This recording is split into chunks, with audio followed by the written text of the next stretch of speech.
Hi everyone, and welcome back to my channel. Today I'm going to be showing you how to prepare a 1099 for your landlord. So if you are a booth renter, or if you're a salon suite renter, or even if you rent a salon, by law you're required to provide your landlord with a 1099. So in order to do this, of course, you would need to first provide them with a W-9 because you're going to be using that W-9 to prepare their 1099. Now, I know stylists, salon owners, people in the beauty industry do not realize that if they pay money to their landlord, to a salon owner, or even to your landlord if you're renting an actual salon, most beauty professionals are not aware that they are required to provide their landlord with a 1099. And yes, booth renters as well. So in order for you to do this, you are going to have, as I mentioned earlier, a W-9, so you can use that W-9 to prepare the 1099. Now, there are some conditions and some situations where you're not required to provide the 1099 to your landlord. The two exceptions are, one, if you pay them with a credit card. Not a debit card, it has to be a credit card. If you pay with a credit card, then you are not required to provide your landlord with a 1099. And second, if they are a corporation, you are not required to provide them with a 1099. So if they are a C corporation or if they are an S corporation, you are not required to provide them with a 1099. However, if they are a partnership, if they are an LLC, a sole proprietorship, you are required to provide them with a 1099. So the question becomes, how do you know what they are? Well, the best thing for you to do is to provide them with a W-9, because once they fill out the W-9, at that point, you will know whether or not you are required to hand them a 1099, okay? So on today's lesson, I'm going to show you how to prepare the 1099. Now, of course, you can always have your accountant prepare it for you. That's one way of doing it. And second, if you decide that you either can't afford to pay an accountant or you just rather do it on your own, you can do it. It's pretty simple. It's not that hard. It's not that complicated. The only thing that you do need to know is how much you paid your landlord that year. Once you figure that out, everything else is pretty much self-explanatory. So I'm going to leave the link to the website that I'll be using for this demonstration, and that is the link that you can use to complete the 1099s for your landlord. Okay, let's get started. So here we are on the e-file for business page. Once you create an account and you sign in, you should land on the dashboard page. Okay, once you arrive on the dashboard page, the first thing you want to do is to create your first 1099. So you're going to click on Get Started, because we're doing 1099 miscellaneouses. So you're going to click on Get Started. And now here is a simulation of the form. So once you get to this page, you are going to first add your information. You're the person that paid, or you're the payer, so you're going to first add your information. So on the screen, you're going to have the option to add your information, which is the payer detail, and then the recipient's detail, which is your landlord. So let's start out by clicking the down arrow, and then you're going to add new. So once you click on add new, you are going to include your information here. So you're going to first start out by including your EIN number. Now, hopefully you don't use your social security number, because I don't really advise people to just hand out information with their social security number on there. So if you don't have an EIN number, I suggest you get one, especially if you have to fill out these types of informational forms, okay? So let's first start out by including your EIN number. And then you are going to include your name where it says payer name, which is you. So I'll just put my name. And then your address. And then also you're going to include your state, whatever that is, your zip code, and then your phone number.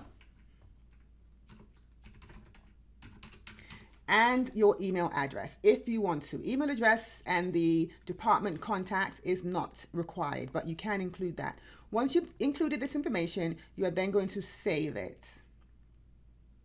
So the next step is to include the information for the recipient. This is where the W-9 comes into play. So you want to look at the W-9 and you want to grab the necessary information from the W-9 and include it as under the recipient detail. So then you're going to click on Add New. Now, here's a trick. If you know what your landlord's EIN number is, then you can include it here.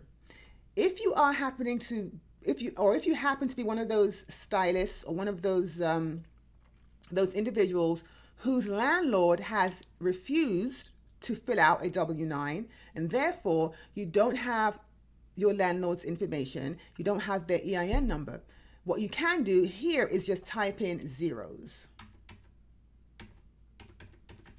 So just type in zeros and then move on to the company name. So let's say the company name is Desiree's Hair Studio.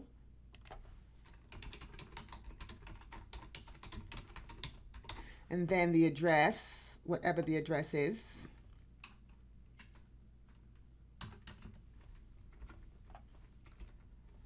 So include the address, and I think I don't know why it says well, I'll leave it as Hair Studio 9.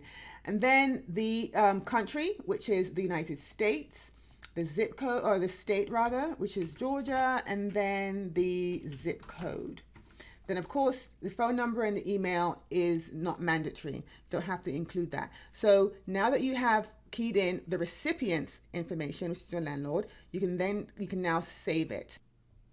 Okay, so now you've filled out not the most important information, but you filled out the necessary information. You have your information, you're the payer, and then you have the recipient's detail, which is the landlord. So now you have to determine how much you paid your landlord that year. Now, hopefully you have an accounting system, and therefore you've been keeping up with your payments every week. Or if you don't have an accounting system and you can't just go to one place to figure it out, then sit down, figure out what your weekly payments are or monthly payments, and then add it all up and include it in the non-employee compensation box, which is box number 7. So assume you paid your tenant, your landlord, let's say I don't know, $10,000 for the year. You're going to include $10,000 there, and that's it. That's all you have to do. Once you're done that, then you're going to click on Save and More if you have additional forms to file. If this is the only form you have, then you can just click on Save and Check Out. Once you click on Save and Check Out, then you are going to click on Select, and then you can click the down arrow where it says Select a Filing Option. So with a Select a Filing option, what I normally do, I just usually use the e-file only. So I'll click on the e-file only. Then when you click on e-file only, it's going to then take you to the Add Cart. So you're going to click on Add Cart.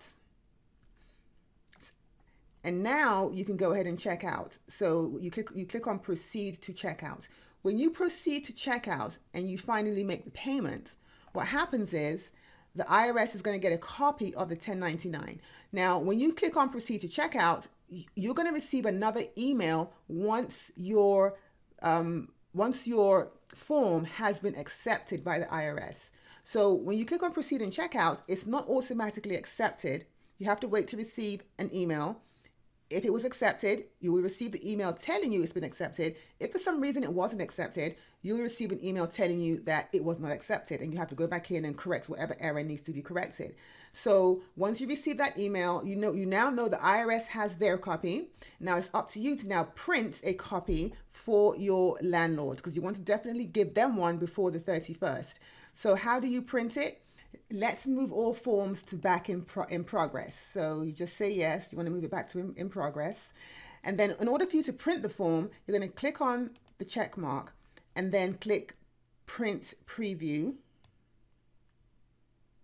And then you can go ahead, this is just a draft copy, then you can just go ahead and print the form. Now, don't print the form until you have actually made the payment, because if you do so, you're going to have the draft copy on there, and you don't want the draft copy. You don't want the draft to show when you provide the 1099 to your client. But I'm just showing, rather to your to the vendor. But I'm just showing you how to print the form. So in all actuality, once you've made the payment, you're going to print the form in the same way, because you're going to come back to the dashboard and it's going to give you the option to print the form. Okay.